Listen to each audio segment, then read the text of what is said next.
Hello, റമദാനിൽ ഉണ്ടാക്കിയ ഒരു റെസിപ്പി പറഞ്ഞുതരാം കേട്ടോ.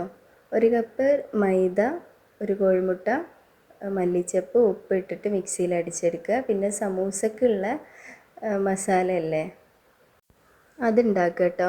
ചിക്കൻ സമൂസൻ്റെത് ഇതാ ഈ ഒരു കൺസിസ്റ്റൻസിയാണ് ഉണ്ടാവുക. എന്നിട്ട് ചെറിയ ദോശ പോലെ ചുട്ടിട്ട് അതിൻ്റെ മേലെ ചിക്കൻ വെച്ച് കൊടുക്കുക. വേണ്ടവർക്ക് ചീസും വെച്ച് കൊടുക്കുക കേട്ടോ. നല്ല ടേസ്റ്റ് ഉണ്ടായിരുന്നു. പിന്നെ ഉണ്ടാക്കിയത് ഞാൻ ഇതേനു എന്താ അതിന് പറയൽ, പാൽവായ്ക്ക എന്നാണ് ഞങ്ങളുടെ നാട്ടിൽ പറയുക. നമ്മുടെ സാബൂൻ അരിയില്ലേ, അതും നേന്ത്രപ്പഴം. പിന്നെ ഇത് വാങ്ങിയതേനു കേട്ടോ. ഹസ്ബൻഡ് വരുമ്പോൾ വാങ്ങിക്കൊണ്ടുവന്നത്. ഞാനൊന്നും ഉണ്ടാക്കി ഉണ്ടാവില്ല എന്ന് വിചാരിച്ചിട്ട്. ചിക്കൻ്റെ എന്തോ സാധനമാണ്, അത്ര വലിയ ടേസ്റ്റൊന്നും ഇല്ലേനു. ഒന്ന് ടേസ്റ്റ് ഉണ്ട്, ഒന്ന് ടേസ്റ്റ് ഇല്ല. ഈ പോക്കറ്റ് പോലുള്ളത് ഇതിൽ എന്തോ ഒരു ചമ്മന്തി, നമ്മുടെ സാധാ ചമ്മന്തി നിറച്ചത്. മറ്റേത് ചിക്കൻ്റെ എന്തോ ഒരു സംഭവം കേട്ടോ.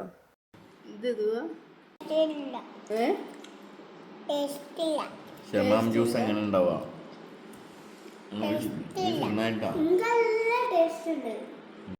ഒന്നാമത്തെ നോമ്പിന് ഷമാം ജ്യൂസ് ചെയ്യുന്നു കേട്ടോ അടിച്ചിരുന്നത്. അത് ഓക്ക് ഇഷ്ടപ്പെട്ടില്ല. എന്നിട്ട് ഒരു ടേസ്റ്റും ഇല്ലയെന്ന് പറഞ്ഞോള് കുടിക്കാതിരിക്കുക കേട്ടോ. അതാണ് അവൾ അങ്ങനെ പറഞ്ഞുകൊണ്ടിരിക്കുന്നത് വീഡിയോയിൽ. പിന്നെ പാൽവായ്ക്ക ആദ്യം കൊടുത്തപ്പോൾ ടേസ്റ്റ് നോക്കിയത് പോലും ഇല്ല. പിന്നെ ഞാൻ നിർബന്ധിച്ചതാക്കിയപ്പോൾ ഓക്ക് നല്ല ഇഷ്ടമായി. അങ്ങനെ 2 തവണ അവൾ തിന്നിട്ടോ. ഞാൻ ചെറുതായപ്പോൾ ഞാനും ഇതേപോലെ കഴിച്ച് വെക്കാതൊക്കെ നിൽക്കലുണ്ടേനു. അന്ന് ഞങ്ങളെ വായിച്ച് പറയലുണ്ടേനു, എന്തെങ്കിലും തിന്ന് നോക്കിയാലല്ലേ രസമുണ്ടോ ഇല്ലേ, ഇഷ്ടപ്പെട്ടോ ഇല്ലേ എന്നൊക്കെ മനസ്സിലാവുള്ളൂ. ഇത് തിന്ന് നോക്കാതെ കാണുമ്പോൾ തന്നെ ഇഷ്ടപ്പെട്ടില്ല എന്ന് പറഞ്ഞ് തിന്നാതിരിക്കുന്നത് എന്തിനാന്നൊക്കെ അന്ന് അങ്ങനെ പറയലുണ്ടേനു. അപ്പോൾ പോര് പിടിച്ച് വാശി പിടിച്ച് എനിക്ക് വേണ്ട, ഇത് ഇഷ്ടമായില്ല എന്നൊക്കെ പറഞ്ഞ് അങ്ങനെ ഇരിക്കും. പത്തിരിക്കൊക്കെ മീൻകറിയൊക്കെ ഉണ്ടാക്കുമ്പോൾ, തേങ്ങ അരച്ച മീൻകറിയൊക്കെ ആക്കുമ്പോൾ അങ്ങനെയാണ് പറയൽ കേട്ടോ. പിന്നെ അന്ന് ഞങ്ങൾ വെള്ളപ്പം പാക്കറ്റ് പൊടി വാങ്ങിയിട്ട്, അങ്ങനെ ഇൻസ്റ്റൻറ്റ് വെള്ളപ്പത്തിൻ്റെ പൊടി ഉണ്ടാവില്ല, അത് ഉണ്ടാക്കിനു. അതേപോലെ കുറുമക്കറി ആദ്യമായിട്ട് വെച്ച് നോക്കാം കേട്ടോ. ആദ്യമായിട്ടാണ് ഉണ്ടാക്കുന്നത് കുറുമക്കറി. അതിൻ്റെ ചെറിയൊരു മാറ്റം ഉണ്ടേനു. അതായത് അണ്ടിപ്പരിപ്പ് ഞാൻ കുറേ എടുത്തിട്ടു, അപ്പോൾ ഒരു പാലിൻ്റെ ടേസ്റ്റ് പോലെ വന്നു. അതല്ലാതെ ടേസ്റ്റ് ഉണ്ടേനു, വേറെ പ്രശ്നമൊന്നുമില്ല. പിന്നെ ഇത് കാണിക്കുന്നത് 2ാമത്തെ നോമ്പിന് വാങ്ങിയതാണ്.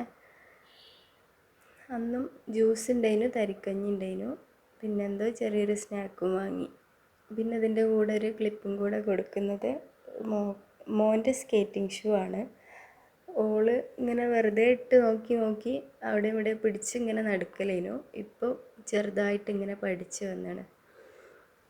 ഹെൽമെറ്റും പിന്നെ വേറെ കൈക്കും കാലിനും വെക്കുന്ന സംഭവങ്ങളൊക്കെ ഉണ്ട്, അതൊക്കെ ഇട്ടിട്ട് തന്നെയാണ് നടക്കൽ.